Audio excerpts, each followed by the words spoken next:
Okay, so that's more like it. The Lightning win back-to-back games over the weekend. Are our hands off the panic button for now? We'll talk about it on today's Locked On Lightning.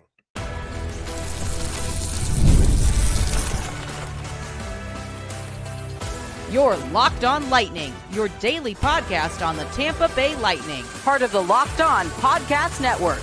Your team every day. Thank you for making Locked On Lightning your first listen of the day. Every single day, we are your free daily Tampa Bay Lightning podcast, part of the Locked On Podcast Network, your team every day. As always, we want to begin with a shout out to our everydayers, those of you who tune into every single show, every single day. We love you. We appreciate the support you give us week in, week out. I'm Nick Morgan, and I am joined by the Sean King to my Brad Johnson, Greg Stephen. Greg, welcome in, my friend. Thank you. And wow, what a Monday. I didn't know if we were going to be talking so positively today, but I think we just might be. It is a better Monday than it could have been. Yes. I think when we left Friday's show, we were ready to burn the entire city to the ground if one thing went askew. Mm-hmm. Also, for a while Saturday, it looked like something might go askew. Did it look so good? It didn't look so good at certain points. But hey, 2 wins is 2 wins, including one against a very, very good Vegas Golden Knights team. So the question is now, is that enough to take our hands off the panic button? Are we officially saying on today's show, the Lightning are so back? That's a topic we're going to get into. Plus some Monday power rankings. We're going to be giving our NHL's 3 best and 3 worst teams right now at the start of the season. Much to get to on today's show. Before we kick it all off, we want to mention today's episode is brought to you by FanDuel.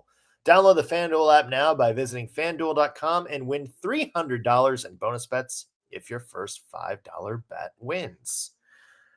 All right, Greg. So, obviously, let's get to the 2 weekend games first. Let's do like a quick thoughts on each one, and then let's get into our plus minus for the weekend.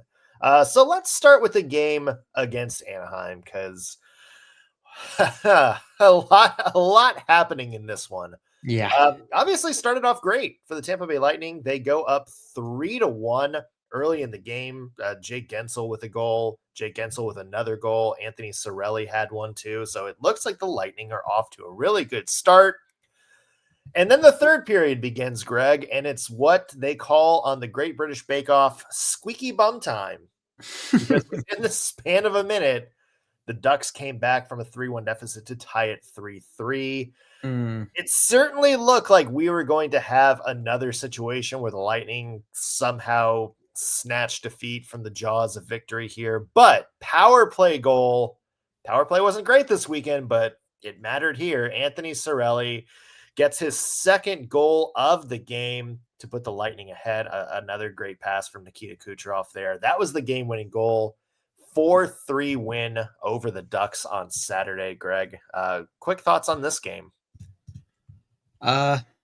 Looked good, like you said. Got pretty scary for a little bit there. But look, they got the dub. I think my biggest takeaways from this one, the first would be, as you kind of mentioned, the power play was 1 for 6.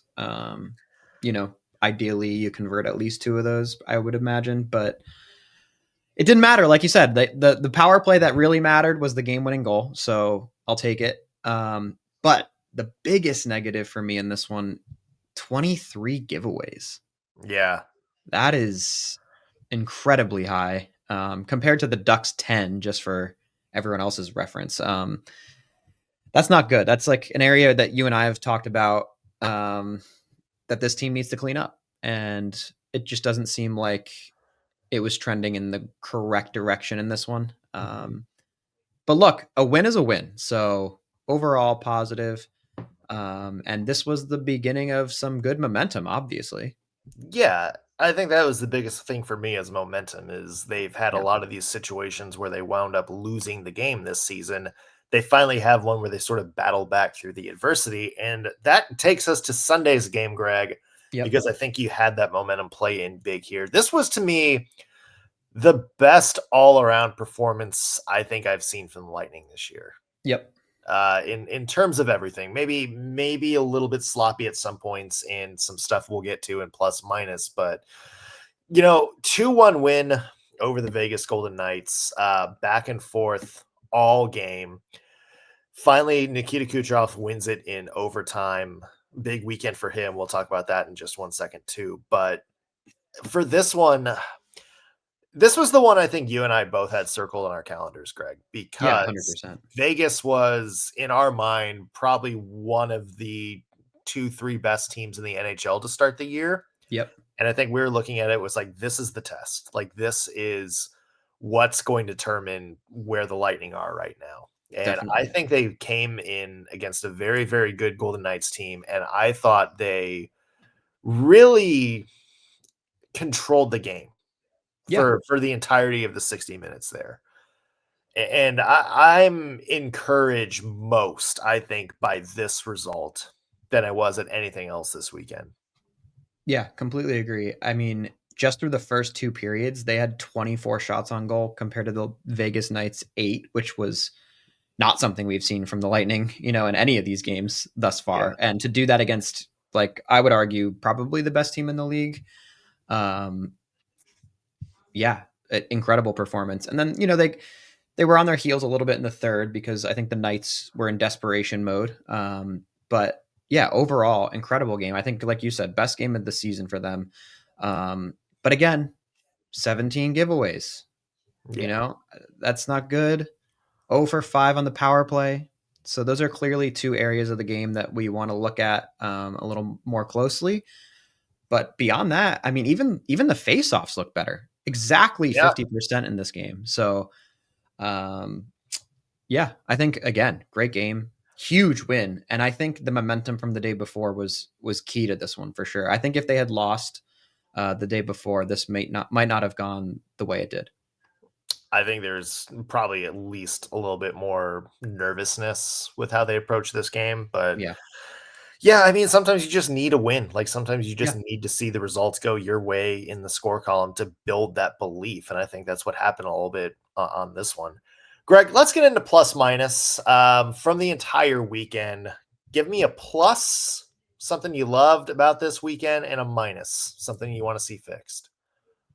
The plus is going to be Brandon Hagel. He came to life in these couple of games, and he looked a lot more like himself. He notched, 4 points, I think, over these 2 games? Correct me if I'm wrong. He got his first goal. He did get his first goal. I think he had an assist in the Knights game as well. He had 2 assists against Anaheim. He had an assist on the Kucherov goal. So 4-point weekend for him and plus 3 across the board. Right. Huge improvement. And that's what we're used to seeing from this guy, right? So he's obviously kind of worked through whatever he was dealing with. Not suggesting it was physical, maybe just a mental battle, but he's over that, it looks like. And that's encouraging for this team. That they need him to be really good for them to be good. So plus Brandon Hagel. You know what my minus is? Yeah, go ahead and throw me your minus. You know what my minus is? You know what it is. Let's hear it. Is it a player? It is. I'm going to guess it's a certain somebody on the blue line who leads the NHL in penalty minutes right now. It certainly is. And look, you want to have let me name the player, Emil Lilleberg. Yeah. You want to have back-to-back fights in the game? I'm cool with that. That's kind of his thing. That's not an issue to me. But he still picked up an unsportsmanlike conduct penalty before that. I mean, can the guy stay out of the box ever? Fine. Again, I don't care about the fighting. I think the fighting is cool and fun and good and sticks up for your teammates. It's a great part of the sport, but just the dumb penalties he takes are killing this team. They are. And I'm going to say it until they scratch him one day because I'm over it. Like, he's leading the league in penalty minutes. I understand he's fought, I think 4 times, but still, he takes a 2-minute in most games. Even if you take out his fights this year, he is averaging at least 1 minor penalty a game. Exactly. He's had 4 in the past 4 games. Yeah. And look, it would be more acceptable if he had some points or he was positive in the differentials, but he's not. I think he's -4. He has 0 points and he just takes penalties. I mean, I don't know. To me, that's enough to like do something about it. But here we are. So It sounded like they might have been toying with the idea of sitting Lilleberg down for a game. I thought so too. I want to. I can't remember who tweeted it. I'm not sure if it was Lightning Insider or Gabby Shirley or somebody like that. But somebody tweeted out that there was question about whether Lilleberg was going to play, but they wound up scratching Radish instead for Dusto to make his NHL debut. Mm-hmm. So I mean, it sounds like that thought is there. The thought of how are we going to fix this? So yeah, I agree. I think it's there. I saw the same information, so I actually expected him to be scratched when I was at the game, but when I saw he was there, I was like, all right, whatever. Let's see what happens. But yeah, and the usual. they played Nashville tomorrow at home too, and I'm wondering if we might see some other changes on the blue line there. Although I will say, he did play, I think, a pretty clean game against Vegas. I will say Yeah. that. Yeah. My plus minus, I'm going to give a plus to milestones because one of the big moments this weekend, Greg, was, of course, Nikita Kucherov getting his 1,000th NHL point. Love seeing all the Lightning come off the bench mid-game to, surround him at the boards, give him kudos for that. Should I show the merch? Do you want to show the merch? Yeah, give me one second. Have the merch? Yeah, hold on. Okay. Well, while Greg is talking about that, not only Nikita Kucherov getting some kudos this weekend, but Victor Hedman got his 800th NHL point against Anaheim. Brandon Hagel also notched his 300 NHL point against Anaheim as well. So 3 big milestones in one game, Greg. Something in the water there in that Anaheim game, but yeah, pretty cool to see. Obviously, like a lot to celebrate for a lot of people, a lot of hardworking players who've been in the league a while. But yeah, obviously Kucherov, that moment was awesome. So here's what the Lightning put out on that game day. It's the Nikita Kucherov 1,000th point puck. It's really nice, but I think they're limited. They were in the shop.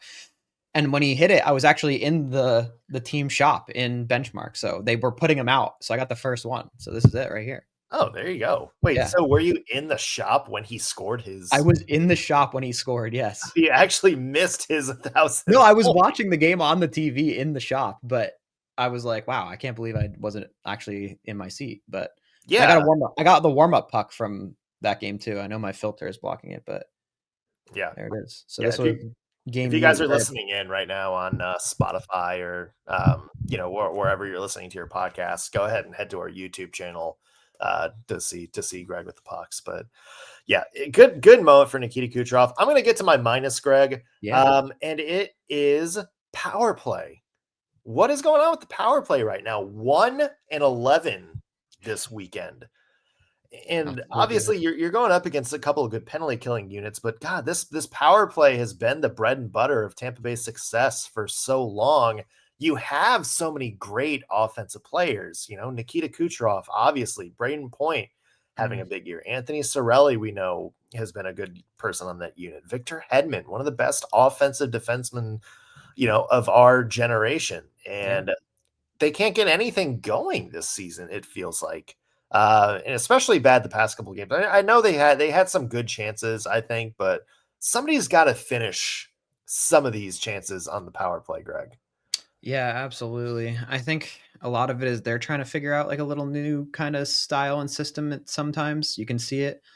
I think, again, I said it last week, the zone entry on the power play, the zone entry in general is bad, but the zone entry on the power play is particularly bad. It actually looked okay against the Ducks, if I recall correctly, but yeah, generally they have a real hard time just setting up in general. Once they can get in there and they kind of have the control and momentum, they look a lot better. But yeah, it's just like getting to that point, I think, for them right now. That doesn't look so good. But yeah, you're right. Someone's got to convert. I mean, 1-for-11 is bad.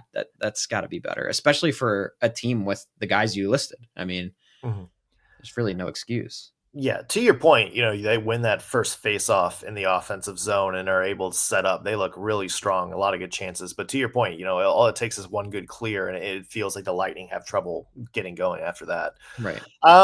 So the big question is 2 wins, 1 over a very, very good team. Yeah. Is that enough to take our hands off the panic button for now? We're going to get into that coming up in just 1 second. Today's episode is brought to you by FanDuel. Hey, the NHL and NBA both back in full swing, and there's no better place to get in on the action than FanDuel, the official sports betting partner of the NBA. Even if you missed the start of the game or want to ride the hot hand, FanDuel has live bets on everything from who will score next to fourth quarter comebacks. Plus, you can even combine your live bets into a same game parlay for a shot at an even bigger payout. It keeps every game exciting, especially when your team is making that late push. And here's an even more exciting reason to join FanDuel. Right now, FanDuel is giving new customers $300 in bonus bets when your first $5 bet wins. So head to FanDuel.com to sign up and play with FanDuel, official sports betting partner of the NBA. Again, FanDuel.com to download the app and place your first $5 bet. Welcome back to Locked on Lightning. Nick Morgan here alongside Greg Stephen. And Greg, 2 big wins for the Tampa Bay Lightning this weekend, following a pretty impassioned Friday showing from us about whether this team is cooked.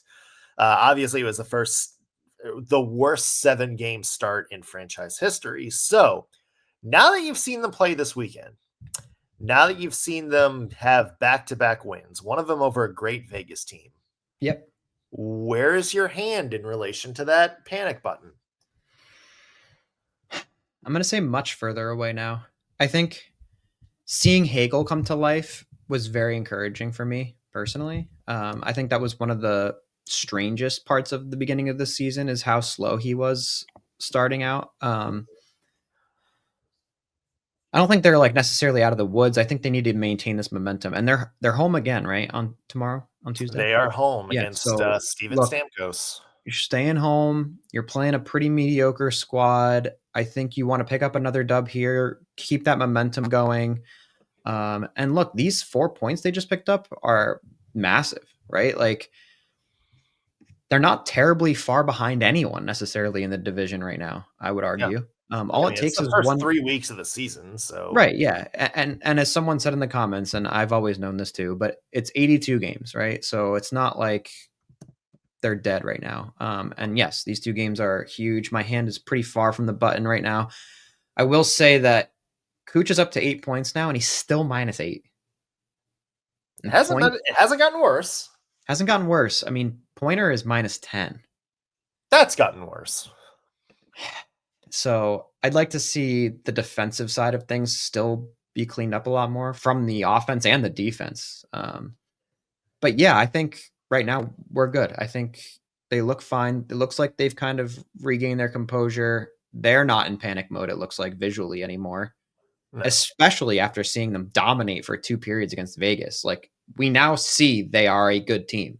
There's no question to me anymore. Like, is something wrong here? I think it was just a small slump to start the season, and I'd rather them start slumping and like gain momentum and go into the playoffs hot than the opposite, So yeah, it's one of those things where I think to me it was how they were losing games and how they looked was a little bit more panic inducing. And I think for me, the Blackhawks game was also a little panic inducing because you went into that long stretch without a game, knowing where you were kind of coming up short and knowing where your weaknesses were. And they came out against Chicago and still had those same weaknesses, the same things they were doing wrong.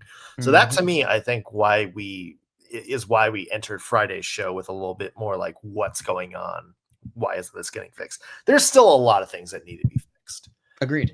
It was very sloppy against Anaheim. And as soon as they went 3-3, my first thought was, here we go again. Yeah.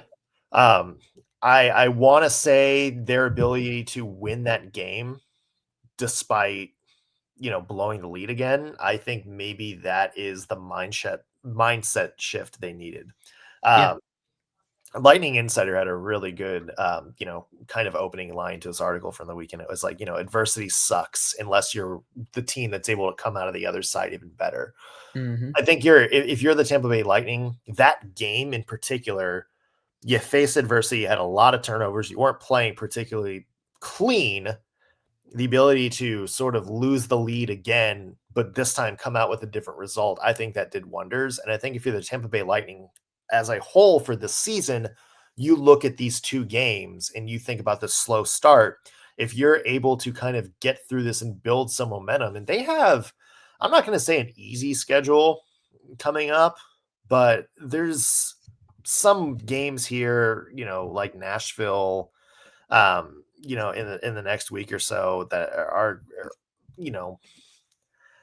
I think what I'm trying to say is that there's going to be some opportunity for the Lightning to build momentum here. And I think this weekend might be the catalyst for turning it around. Yeah. I think Nashville's beatable, right? And then you face the Stars, which is not an easy one. Yeah. And then you face the It's a Mammoth, tough the road. Avalanche. It's a the tough road coming up. Yeah. But go ahead. Yeah, I mean, it's a tough road coming up, but I still think there's opportunity here if you're able to beat some of these really good teams. Yeah, I think there's momentum there. I think you want to beat Nashville going into this road trip, because if you lose to Nashville and go on this road trip, you have 4 very difficult teams ahead of you. Yeah. Big one tomorrow with Steven Stamkos coming to town as well. Yeah. So I'll be there. Greg, anything else stand out from either of these 2 weekend games? Vasilevsky win. Mm-hmm. It's encouraging. Jojo looks good too. He does. So I don't know. I like that. So I've said what I need to say. I think again, these were big wins, and things are looking good now, turning around, and there's still a couple of things to clean up, but we're improving. Yeah.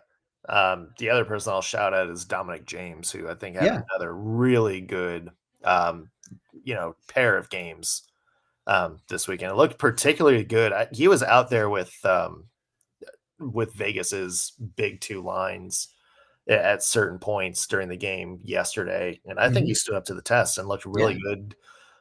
Went toe to toe, knocked Mitch Marner around a few times on a couple of plays. Mm-hmm. He's a guy I think I'm really excited to see what he can do as the season goes on as well.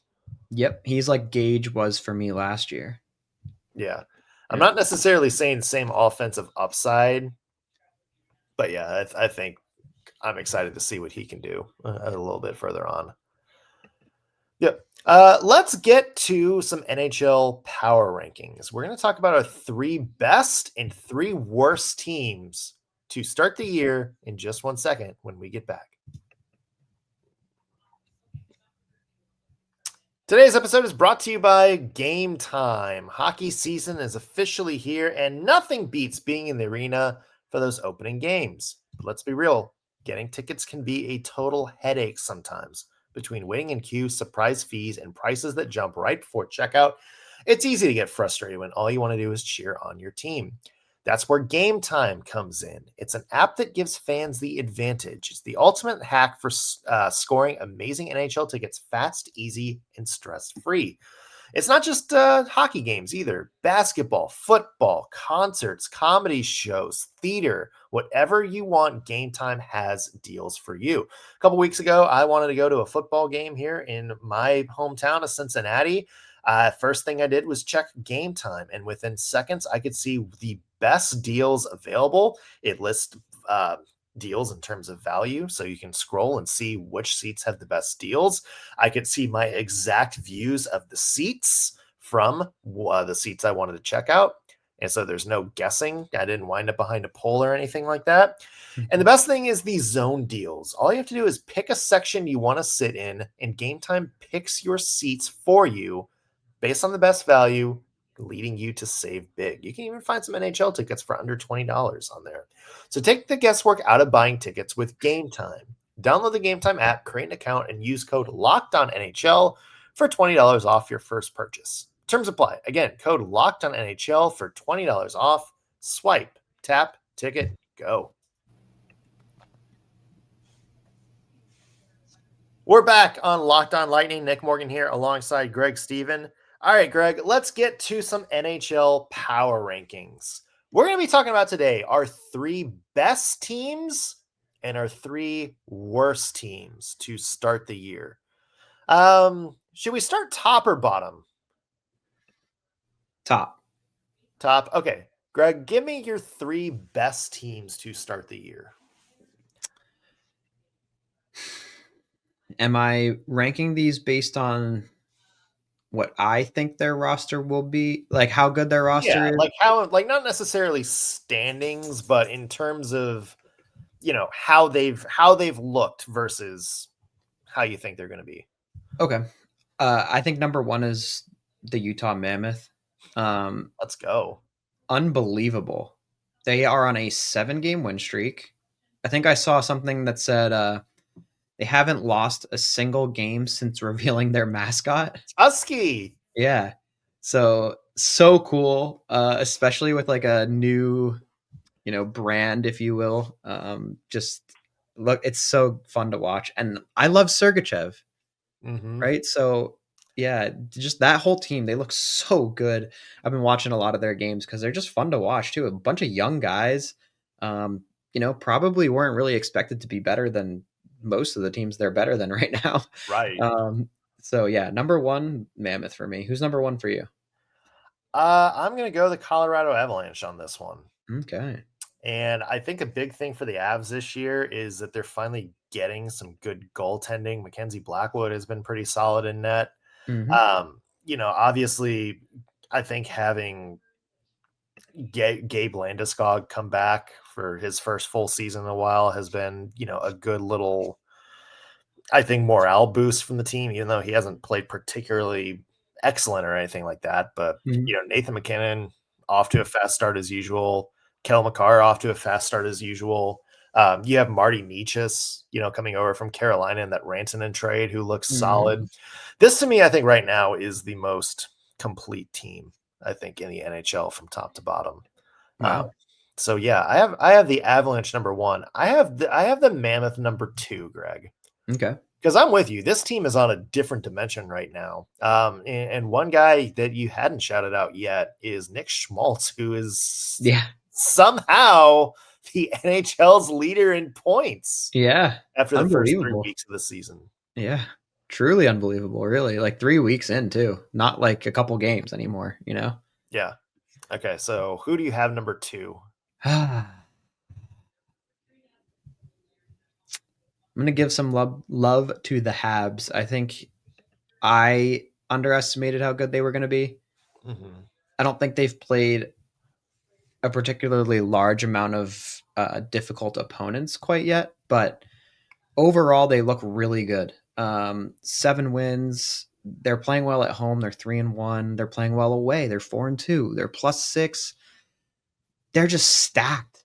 And Demidov too, so good. And I don't know how to say their goalie's name. I think it's Jake Dobbs. Sure. Undefeated.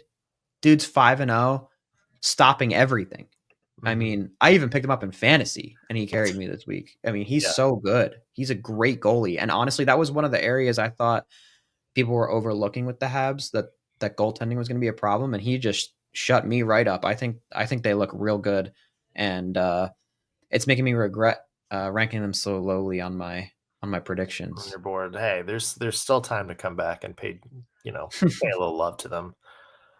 I'm trying now. Yeah. So go ahead. What's your number 3, and then I'll get to mine. I know I'm gonna get shit for. I'm gonna get stuff for disrespecting the New Jersey Devils, but it's not them. I think it's the Knights. I think it's the Knights. And the only reason the Knights aren't higher for me right now is because Mark Stone is out again, which, I mean, surprise, right? But they're just a sick team. Marner looks good over there. Eichel is just a unit on his own. They're so good defensively. It looks like to me they just struggle a little bit right now on the road, but other than that, they're a powerhouse. Yeah. And that's why again, this Lightning win is huge over this team. I think they're definitely a top 3 team in the league right now. Yeah. Powerhouse team with a couple of weird losses this year. Right. I will say that. Yeah. So maybe that's the only reason I don't have them in the 3. I am going to call you out a little bit for disrespecting the New Jersey Devils, Greg, because this team has, I mean, so far, and obviously a long season ahead of them, but they kind of have maybe sans a really reliable starting goaltender. I mean, they have a lot going for them. I mean, Jack Hughes is on fire. Jesper Bratt on fire again. Nico Hischier also in the middle is good. Timo Meyer's been a good addition for them. Mercer's been good too. Yeah, I mean, all that youth that they've accumulated over the years, I feel like is finally getting there. And we saw hints of it the last few seasons, I feel like, for the Devils. Yeah. I feel like this is the year, and I called them out preseason too, because I kind of predicted this happening. I was higher on them than you were. Yeah. But I just feel like this is the year that they're going to start putting some stuff together. Let me defend myself just a little bit. Okay. Markstrom, I think, is out still. And he's not good. He's fairly injury prone. Jack Hughes is pretty injury prone. And Dougie Hamilton is also extremely injury prone. So I just get nervous with this team. Like last year, we saw Jack Hughes go down and they just became bad, And I'm nervous for them to lose a guy like that again and just fall apart. So maybe I'm wrong, but assuming they stay healthy, yeah, they deserve respect. They're absolutely popping off. They're on an 8-game win streak. They have dropped their first game of the season away, and then they've won everything since. So yeah, I mean, there's no reason to sleep on them for sure. Yeah. Okay. Rapid fire. Give me your 3 bottom teams right now. And it's hard because the standings are sort of all over the place. They really are. Very interesting standings so far in the year, right? The Calgary Flames are absolutely the worst team in the NHL. I don't think there's no doubt about that to me. I don't think you can even make an argument for someone that's worse. Like, they're terrible. Yeah. God, I don't want to say it, but I'm gonna. The Rangers just, what is going on over there? Panarin doesn't even have, what his normal production would be. They just don't look so good either. And that shocks me because their roster on paper to me is kind of like the Lightning. Like they should be better than they are, Was it 3 straight home games they were shut out? I think so. Yeah. They're 0-4-1 at home. Like that. Yeah. 0-4-1 at home. That's awful. Yeah. Awful. Especially in a huge market like that. That's insane. Yeah. I think my third to last is probably going to be the Blues. I feel like they have not looked very good. And again, on paper, they should be better than where they are right now. They're 30th in the league, so not where you want to be. Yeah, those are my bottom 3 right now. Yeah. The only reason the Rangers aren't in my bottom 3 right now is because at the very least, the goaltending has been really good. Igor Shesterkin is doing everything he can to lift that team. Rangers second worst offensive team in the NHL this season, which is insane. Agree with the Flames. Agree with the Blues. I don't know why the Blues traded Bolduc in the offseason. Yeah. You had a bona fide good player to build around over there. The only team I'll switch out is the San Jose Sharks. Whew. Don't you disrespect my boy Celebrini. Yeah, Macklin Celebrini looks great. 3rd most points in the league right now, by the way. Yeah, Macklin Celebrini looks amazing. The rest of the team does not. Outside of the young guys like William Eklund and Will Smith, who are having, I would say, pretty good starts to the year. But yeah, go through their defensive numbers. I know. Oh my God, they're just they're hemorrhaging goals like 42 goals this year already allowed by San Jose. And I don't think you can pin it all on Alex Nedeljkovic and Yaroslav Askarov either, because defense has also been giving up great chance after great chance. 100%. And Askarov actually has looked good in most of his games. I think he let in like one really corny goal, but other than that, like he has looked sharp, and they're just leaving him out to dry, and he's just getting lit up. Yeah, as somebody who followed Askarov when he was in the Nashville organization, he's sort of prone to that, where it's like he makes like 3 amazing saves and then like one save where it's like, what are you doing on that one, bud? Right. So yeah, but I'm with though, too still, right? So yeah. But no, I'm with you on the Flames looking excellent. Yeah, the Flames are awful. Like I don't think there's a single positive over there right now for me. Dustin Wolf looks okay.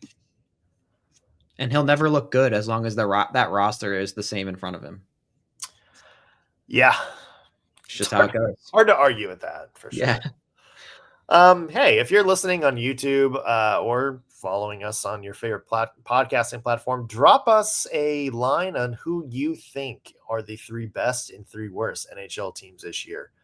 Tweet us at Locked On Lightning, or LO_Lightning on Twitter, Locked On Lightning everywhere else, Instagram, TikTok, all that good stuff. Or follow us on YouTube, Locked On Lightning. We'd love to hear from you guys. That's going to do it for us on today's show. Thanks for making us your first listen of the day. Back with a new episode tomorrow. We'll see you then.